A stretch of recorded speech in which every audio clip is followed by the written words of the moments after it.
Posibleng sa isang linggo pa, matanggap ng Malacanang ang enrolled version ng General Appropriations Bill.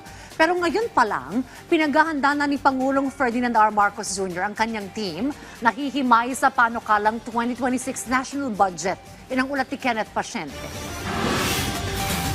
Para matiyak ang malinis at maayos na budget para sa susunod na taon, pinakikilos na ngayon pa lang ni Pangulong Ferdinand R. Marcos Jr. ang team na masusing hihimay sa 2026 proposed national budget. Ayon kay Presidential Communications Office Secretary Dave Gomez, gugugol ng panahon sa pagtatrabaho kahit sa panahon ng bakasyon ang Pangulo para matutukan ng budget. Katunayan ngayon pa lang, inatasan na ng Pangulo na ihanda ang mga kinaukulang individual para agad na suriin ang lahat ng halagang napagkasunduan at ang mga kaukulang probisyon sa Bicameral Conference Committee, gayon din ang mga pagbabagong ginawa kumpara sa orihinal na isinumiting National Expenditure Program o NEP. Sabi ng kalihim na ang paghimay na ito sa proposed budget ay magsisilbing katiyakan na ang pera ng taong bayan ay magagamit ng wasto at epektibo at makatutulong sa pagtupad ng mga layuning panlipunan na mararamdaman ng lahat ng Pilipino.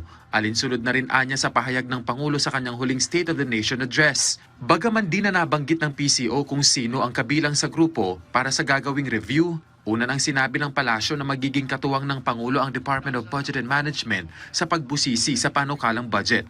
Kung may kinakailangan pong tawagin ang Pangulo na mga cabinet secretaries para po mas malinaw, ipapatawag po. Sino man po ang kinakailangan na namumuno sa isang related agencies. Sa December 29 pa inaasahan ang ratifikasyon at transmittal ng enrolled version ng General Appropriations Bill.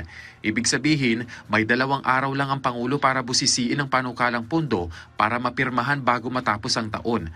Pero una nang tiniyak ng palasyo na sisiguruhin ng Pangulo na walang makalulusot na anumang questionableng insertion sa pambansang budget at naaayon ito sa pangangailangan ng mga Pilipino. Limitado man po ang panahon, ang sinisiguro po ng Pangulo ay aaralin mabuti ito. Kung may dapat i-veto po ng Pangulo.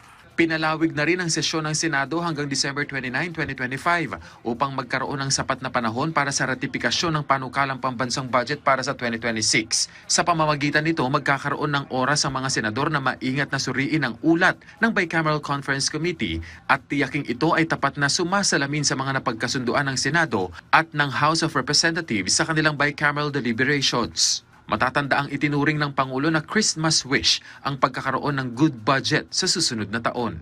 Kenneth Pasyente para sa Pambansang TV sa Bagong Pilipinas.